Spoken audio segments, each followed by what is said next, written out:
Hello hi నమస్తే welcome to our channel. So ఇవాళ మనతో పాటు ఉన్నారు ఒక special guest, Telangana doctor association founder అలాగే వైస్ ప్రెసిడెంట్ డాక్టర్ త్రివిక్రమ్ గారు, సీనియర్ కన్సల్టెంట్ ఫిజిషియన్ అలాగే డయాబెటీస్ స్పెషలిస్ట్. సో ఇవాళ మనము కావాల్సినటువంటి మరిన్ని క్వశ్చన్స్, అలాగే ఇప్పుడు మనకి నవేడేస్ చాలామంది ఫీవర్తో అలాగే డెంగ్యూ ఫీవర్స్తో చాలా ఇబ్బంది పడుతున్నారు.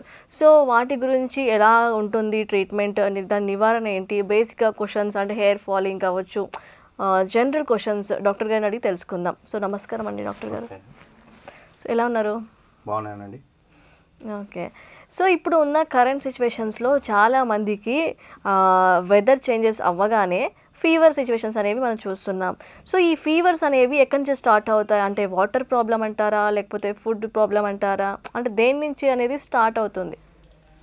ఇప్పుడు మనము ఈ ఫీవర్ సీజనల్ చేంజెస్ వలన, అంటే ఎన్వైరన్మెంటల్ చేంజెస్, మనకు ఈ టెంపరేచర్ చేంజెస్, వానలు పడడము, అకాలంగా చల్లగా అవ్వడము, లేకుంటే ఎక్కువ ఉష్ణోగ్రత పెరగడము, ఇలాంటి దాని వలన కొన్ని బ్యాక్టీరియా, కొన్ని వైరసెస్ ఎక్కువైపోయి కొద్దిగా మన ఇమ్యూనిటీ కూడా ఆ టైంలో తగ్గి కూడా ఈ ఫీవర్స్ రావడానికి ఎక్కువ ఛాన్సెస్ ఉంటాయి. ఓకే. సో ఇప్పుడు ఈ ఇమ్యూనిటీస్ అనేవి తగ్గినప్పుడు మనము డాక్టర్ దగ్గరికి ముందే వెళ్ళాలా, లేకపోతే మనం ఇంట్లో ఏమైనా ఫుడ్ తీసుకోవడం, స్పెషల్గా సెల్ఫ్ ఐసోలేటెడ్ అవుతే కూడా ఏమైనా తగ్గే సూచనలు ఉంటాయా?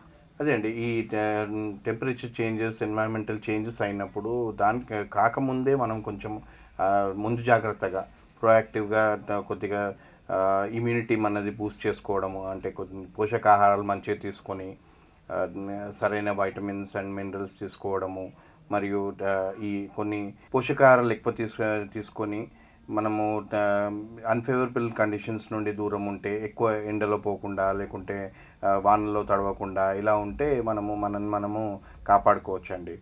ఓకే.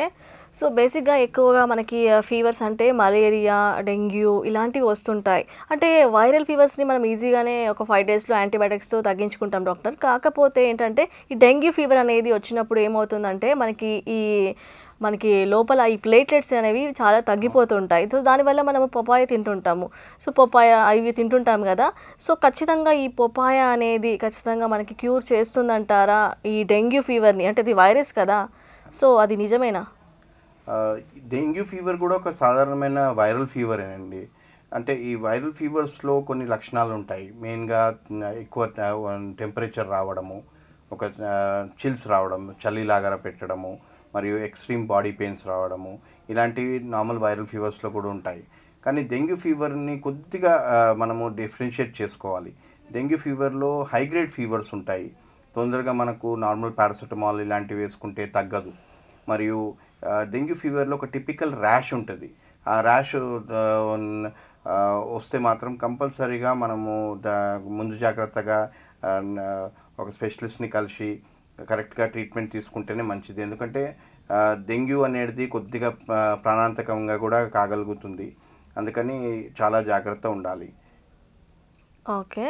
సో ఇప్పుడు మీరు డయాబెటీస్ కూడా చాలా వింటున్నామండి. సో ఈ డయాబెటీస్లో ఏంటంటే చాలామంది ఒకేసారి వెయిట్ లాస్ అవ్వడం, వెయిట్ గెయిన్ అవ్వడం ఇలాంటివి జరుగుతుంటాయి, డిఫరెన్సెస్ వస్తుంటాయి. సో ఈ డయాబెటీస్ అనేది ఫస్ట్ ఎక్కడి నుంచి స్టార్ట్ అవుతుంది, అంటే ఏ ఏజ్ నుంచి స్టార్ట్ అవుతుంది? డయాబెటీస్ అనేది వయసు నిమిత్తం లేకుండా ఏ ఏజ్లోనైనా స్టార్ట్ కాగలుగుతుంది. యాక్చువల్లీ డయాబెటీస్లో కొన్ని రకాలు ఉంటాయి. టైప్ 1 డయాబెటీస్ అంటే పుట్టుకతోనే జెనెటిక్గా రావడం జరుగుతుంది. ఇవి సాధారణంగా బర్త్తోనే వస్తుంది కాబట్టి ఈ పిల్లలకు చాలా జాగ్రత్తగా ఉండాలి. ఎందుకంటే ఇన్సులిన్ ప్రొడ్యూస్ కాదు, లేకుంటే చాలా జాగ్రత్తగా ఉండాలి. ఎందుకంటే ఇన్సులిన్ ప్రొడ్యూస్ కాదు, వాళ్ళకు ఓన్లీ ఎక్స్టర్నల్ ఇన్సులిన్ ఇస్తేనే ఈ షుగర్స్ కంట్రోల్లో ఉంటాయి. ఈ డయాబెటీస్ 30 to 45 ఇయర్స్ వాళ్ళకు కూడా రాగలుగుతుంది. ఇవి ఇతర కారణాల వలన, అంటే స్థూలకాయం ఒబిసిటీ వలన, లేకుంటే హార్మోన్ చేంజెస్ వలన, లేకుంటే ఈ తక్కువ ఎక్సర్సైజ్ లైఫ్ స్టైల్, స్ట్రెస్ వలన, కొన్ని మందులతో కూడా డయాబెటీస్ రాగలుగుతుంది. ఓకే. సో, డయాబెటీస్ అనేది ఇప్పుడు ఎక్కువ చూసుకున్నట్లయితే పెద్దవాళ్ళలో అనేది ఎక్కువగా వస్తుంటుంది. అంటే ఆ డయాబెటీస్ అనేది అటాక్ అయినప్పుడు చాలా వరకు బాడీలో అనేవి చాలా మార్పులనేవి కనిపిస్తుంటాయి కదా! సో, ఈ మార్పులు రావడానికి అంటే బాడీలో పార్ట్స్ ఏమన్నా ఆహ్, పాడైపోతాయా? దానివల్ల ఏమైనా ఎఫెక్ట్ అనేది బయటకొస్తుందా? మీరు ర్యాషెస్ అని చెప్పారు గదా! సో, ఏంటి అసలు దానికి ఏంటి? డయాబెటీస్ రావడానికి మెయిన్ కారణం ఏంటంటే క్లోమగ్రంథి ప్యాంక్రియాస్లో ఇన్సులిన్ అనే హార్మోన్ తక్కువ ఉత్పత్తి కావడం, లేకుంటే అసలు ఉత్పత్తి కాకపోవడం, ఇది ఉంటుందండి.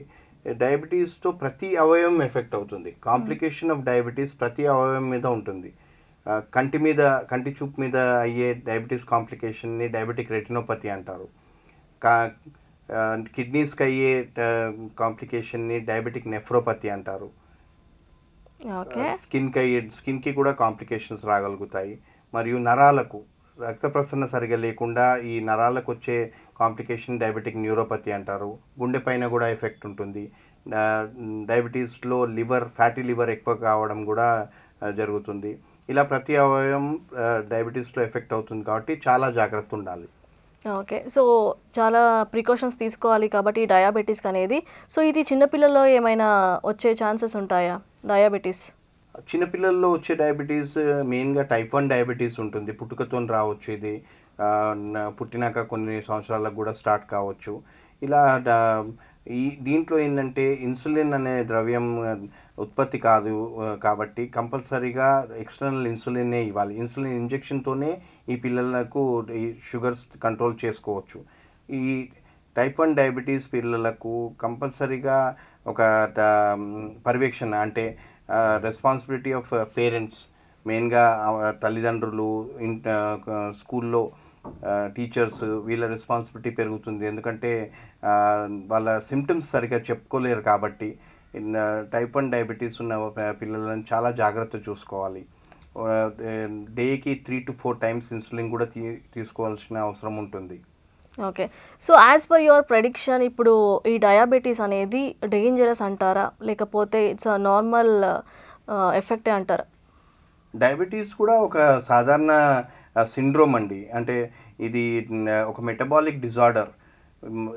మనకు ఏంటంటే డయాబెటీస్ వచ్చే కాంప్లికేషన్స్ డయాబెటీస్ కంట్రోల్లో ఉంటేనేమో ఒక వరంలాగా ఇది బెటర్. ఎందుకంటే డయాబెటీస్ పేషెంట్ ఎక్కువ హెల్త్ కాన్షియస్ అవుతాడు. ఏం తినాలి ఏం తినొద్దు తెలుసుకుంటాడు.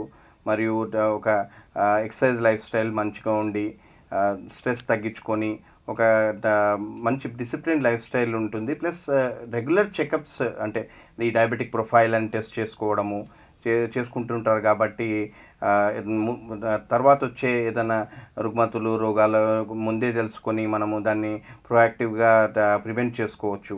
అందుకని కాంప్లికేషన్స్ ఓన్లీ డయాబెటీస్ కంట్రోల్లో లేకుంటే ఉంటాయి. డయాబెటీస్ కంట్రోల్లో ఉంటే డెఫినెట్గా సాధారణ మనుషుల్లాగానే సాధారణ వాళ్ళలాగానే లైఫ్ స్టైల్ లీడ్ చేసుకోవచ్చు. ఓకే. సో, ఇప్పుడు డయాబెటీస్ అనేది ప్రెగ్నెన్సీ ఉమెన్స్‌లో కూడా మనకి బేసిక్‌గా చూస్తుంటాం. సో, వాళ్ళకి ఎలాంటి వస్తుంటాయి ఎఫెక్ట్స్? అంటే వాళ్ళు ప్రెగ్నెన్సీ క్యారింగ్‌లో ఉన్నప్పుడు? ప్రెగ్నెన్సీలో వచ్చే డయాబెటీస్ని జెస్టేషనల్ డయాబెటీస్గా అంటారు. ఇది ప్రెగ్నెన్సీ వచ్చినప్పుడు బాడీలో కొద్దిగా గ్లూకోజ్ లెవెల్స్ ఎక్కువైపోయి అవుతుంటుంది. దీని కాంప్లికేషన్ బిగ్ బేబీ కావడము ఇలాంటివి అవుతుంటాయి కాబట్టి అప్పుడు గైనకాలజిస్ట్ మరియు ఎండోక్రైనాలజిస్ట్ డయాబెటీస్ డాక్టర్ పర్యవేక్షణలో కరెక్ట్గా షుగర్స్ కంట్రోల్లో ఉంటే ఫీటస్కి ఏం ప్రాబ్లం ఉండదు. ఈ ఇది జెస్టేషనల్ డయాబెటీస్ వచ్చిన వాళ్ళకు ఫ్యూచర్లో కూడా డయాబెటీస్ వచ్చే ఛాన్సెస్ ఎక్కువ ఉంటాయి కాబట్టి డెలివరీ తర్వాత కూడా కొంచెం జాగ్రత్తలు తీసుకుని ఉంటే ఈ డయాబెటీస్ని రాకుండా ఉంచుకోవచ్చు. ఓకే.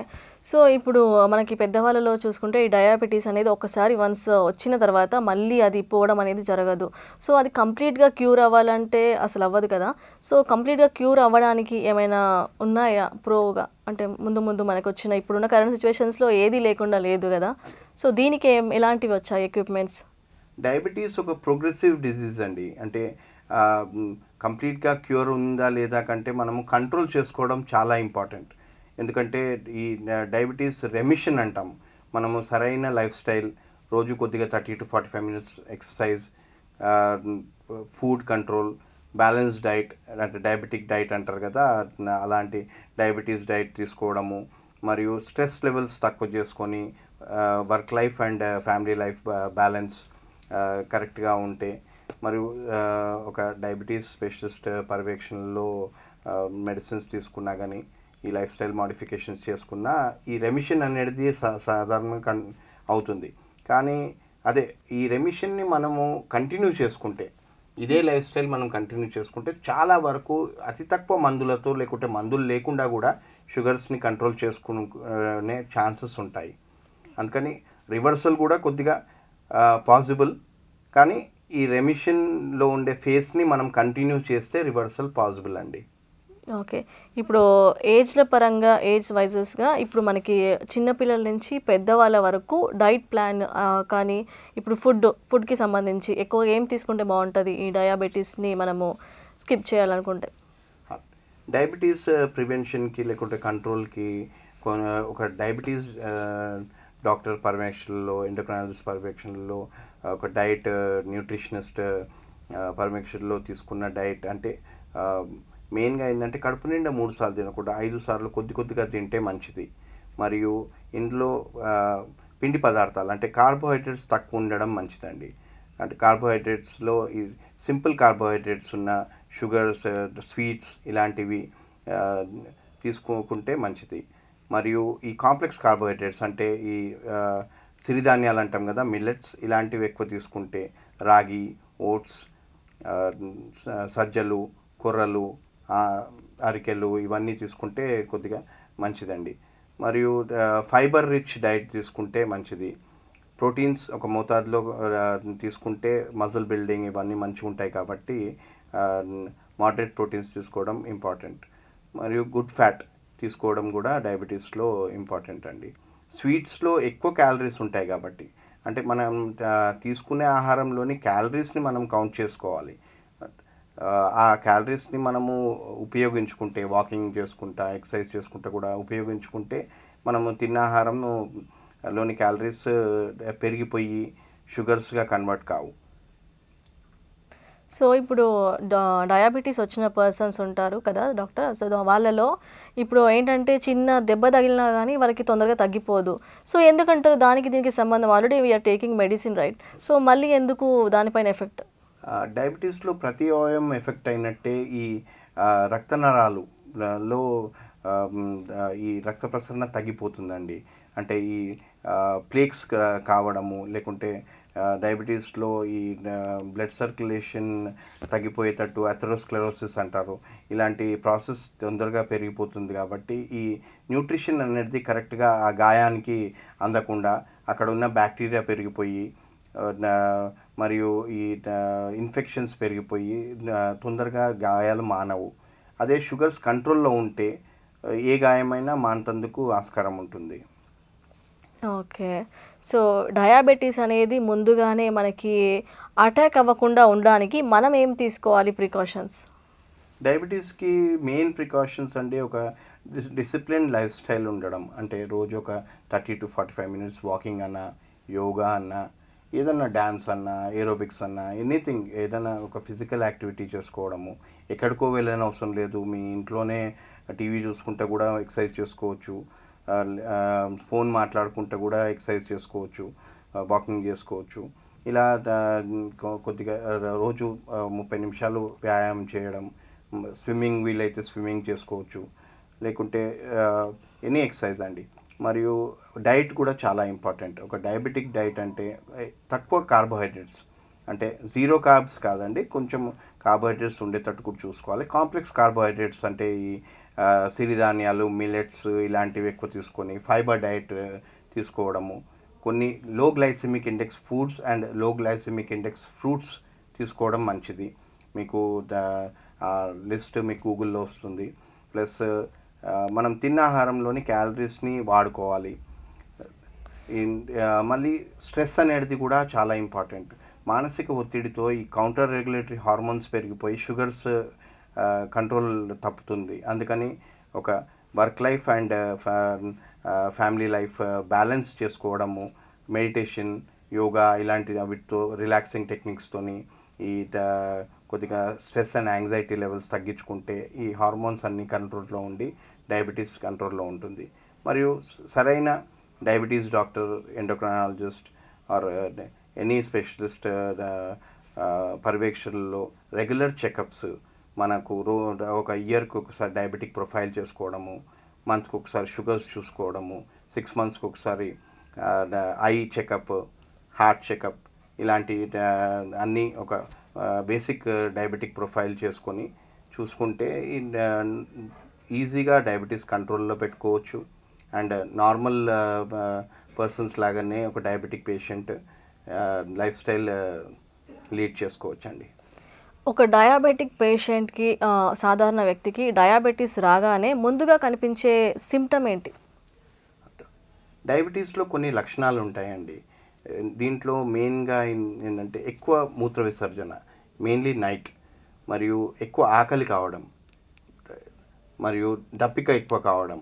డయాబెటీస్ పేషెంట్ నీళ్లు తాగుతూనే ఉంటాడు, తెలియకుండా కూడా నీళ్లు తీసుకోవాలనే ఎక్కువ దప్పిక ఉంటుంది, ఇదొక సిమ్టమ్. మరియు గాయాలు మానకపోవడం, ఎక్స్ట్రీమ్ వీక్నెస్ ఉండడం, మరియు బరువు తగ్గడం, లేకుంటే స్టామినా ఇలా తగ్గిపోవడము, ఇలాంటివి కొన్ని డయాబెటీస్ లక్షణాలు. ఈ లక్షణాల్లో 1-2 ఉన్నా కానీ ఇమీడియట్గా మీ ఫిజిషియన్ని కన్సల్ట్ చేసుకొని, ఫ్యామిలీ ఫిజిషియన్ని కన్సల్ట్ చేసుకొని ఒక ర్యాండమ్ బ్లడ్ షుగర్ చేసుకుంటే, ఆ ర్యాండమ్ బ్లడ్ షుగర్ ఒకవేళ ఎక్కువ ఉంటే, అంటే 160 కంటే ఎక్కువ ఉన్నా కానీ మీరు ఇమీడియట్గా ఫాస్టింగ్ పోస్ట్ లంచ్, మరియు HbA1c అంటే గ్లైకాజిలేటెడ్ హీమోగ్లోబిన్ అనే టెస్ట్ గోల్డ్ స్టాండర్డ్ అండి. ఈ టెస్ట్ చేసుకుంటే కూడా మనకు డయాబెటీస్ ఉందా లేదా తెలుస్తుంది. అది <6 ఉంటే చాలా మంచిది, 5.6 to 6 ఉంటే బెటర్.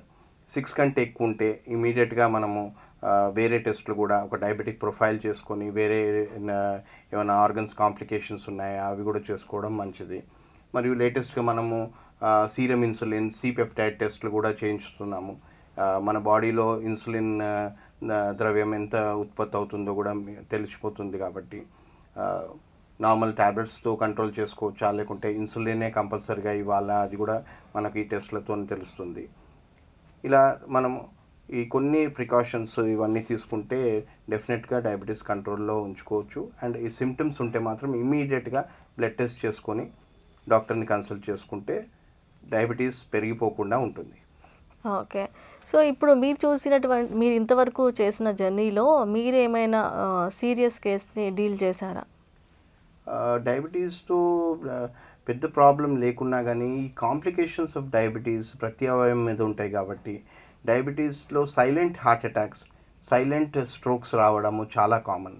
అందుకని ఈ డయాబెటీస్ పేషెంట్స్కి ఈ నొప్పి తెలుసుకునే పరిజ్ఞానము, మరియు ఈ పెయిన్ రిసెప్టర్స్ సరిగా పనిచేయకుండా నొప్పి తెలియకుండా డ్యామేజ్ అవుతుందండి. ఆటోనామిక్ నర్వస్ సిస్టమ్ ఏదైతే ఉంటుందో, మన అలారం సిస్టమ్ అనేది కొన్ని ఇయర్స్ ఆఫ్ డయాబెటీస్లో సరిగ్గా సిగ్నల్స్ ఇవ్వదు. అందుకని రెగ్యులర్ చెకప్సే చాలా ఇంపార్టెంట్. రెగ్యులర్ చెకప్స్తో మనకు ఏమైనా హార్ట్ ప్రాబ్లం వస్తుందా పేషెంట్కి, లేకుంటే ఏమైనా స్ట్రోక్ అయ్యే ఛాన్స్ ఉందా, ఇవన్నీ కూడా కొన్ని తెలిసిపోతాయి. కాబట్టి రెగ్యులర్ చెకప్స్ చేసుకొని సరిగా పెట్టుకుంటే ఏమీ ప్రాబ్లం ఉండదు. ఇప్పుడున్న మనకి కరెంట్ సిచ్యువేషన్స్లో చాలామంది డైట్ ప్లాన్స్ చేస్తున్నారు కదా డాక్టర్. సో కార్డియో ఇవన్నీ చేస్తుంటాం మనము జిమ్నాస్టిక్స్లో. సో అప్పుడు మనకి సడన్గా తెలియకుండా హార్ట్ స్ట్రోక్ అనేవి వస్తుంటాయని వింటుంటాం కదా. సో ఆ వెయిట్ అనేది పడడం వల్ల ఈ డయాబెటీస్ పేషెంట్స్కి ఇది హార్ట్ స్ట్రోక్ అనేది వస్తుందని చెప్పారు కదా, అది నిజమేనంటారా? అదే అండి, ఇప్పుడు డయాబెటీస్లో silent heart attacks, silent strokes రావడము కామన్గా ఉంటుంది. కాబట్టి డయాబెటీస్ పేషెంట్ ఎప్పుడైతే జిమ్కి వెళ్ళాలనుకున్నా కానీ, లేకుంటే ఎక్సర్సైజ్ రొటీన్ చేంజ్ చేయాలనుకున్నా కానీ, మీ ఫిజిషియన్ని, మీ ఎండోక్రైనాలజిస్ట్ని, డయాబెటీస్ డాక్టర్ని కన్సల్ట్ చేసుకొని మీ హార్ట్ హెల్త్ ఎలా ఉంది, ఓకే, అన్ని వేరే పారామీటర్స్ ఎలా ఉన్నాయి అన్నీ చెక్ చేసుకొని ఎక్సర్సైజ్ స్టార్ట్ చేసుకుంటే మంచిది. చాలామందిని చూస్తున్నాము కోవిడ్ తర్వాత ఎక్సర్సైజ్ చేసుకుంటా, లేకుంటే డ్యాన్స్ చేసుకుంటా కూడా పడిపోతున్నారు. హార్ట్ ప్రాబ్లమ్స్, హార్ట్ ఫెయిల్ అవ్వడము ఇలాంటివి అవుతున్నాయి. కాబట్టి రెగ్యులర్ చెకప్స్ చాలా important. So it last finally what you want to tell to the people లాస్ట్లో, అంటే డయాబెటీస్ రాకుండా ముందుగానే తీసుకోండి జాగ్రత్తలు అని మీ సైడ్ నుంచి what you want to tell? నేను చెప్పేది ఏంటంటే డయాబెటీస్ ఏమి చాలా ప్రమాదకమైన వ్యాధి కాదు. Okay, it's a metabolic syndrome. ఇది ప్రోగ్రెసివ్ కాబట్టి కొద్దిగా లైఫ్ స్టైల్ ఇంప్రూవ్మెంట్ అంటే మెయిన్గా లైఫ్ స్టైల్ మాడిఫికేషన్ చేసుకోవడము, 30 to 45 మినిట్స్ వాకింగ్ చేయడము, బ్యాలెన్స్ డైట్, డయాబెటిక్ డైట్ తీసుకోవడము, కార్బోహైడ్రేట్స్ తక్కువ తీసుకోవడము, ప్రోటీన్స్ మంచిగా తీసుకోవడము, గుడ్ ఫ్యాట్ తీసుకోవడం మంచిది, ఫైబర్ రిచ్ డైట్ తీసుకోవడం మంచిది, మరియు విటమిన్స్ అండ్ మినరల్స్ ఉన్న ఆహారం తీసుకుంటే మంచిది. డాక్టర్ పర్యవేక్షణలో మంచి విటమిన్స్ తీసుకోవడము చాలా ఇంపార్టెంట్. యాంటీ ఆక్సిడెంట్స్ కూడా ఇంపార్టెంట్. మరియు ఈ స్ట్రెస్ అనేది, మానసిక ఒత్తిడి తక్కువ చేసుకొని కొద్దిగా మెడిటేషన్ ఇలాంటి రిలాక్సింగ్ టెక్నిక్స్తోని వర్క్ లైఫ్ బ్యాలెన్స్ చేసుకుంటే మంచిది. మరియు ఒక మంచి ఎండోక్రైనాలజిస్ట్, డయాబెటీస్ డాక్టర్, ఫిజిషియన్ పర్యవేక్షణలో రెగ్యులర్ చెకప్స్, బ్లడ్ టెస్ట్, ఈ heart regular checkups, blood test, heart checkup, eye checkup, ఇవన్నీ ఆర్గన్స్ చెకప్స్ చేసుకుంటూ ఈజీగా కంట్రోల్ పెట్టుకుంటే మంచి లైఫ్ స్టైల్ ఉంచుకోవచ్చండి. Okay, so thank you doctor, thank you so much for all your info.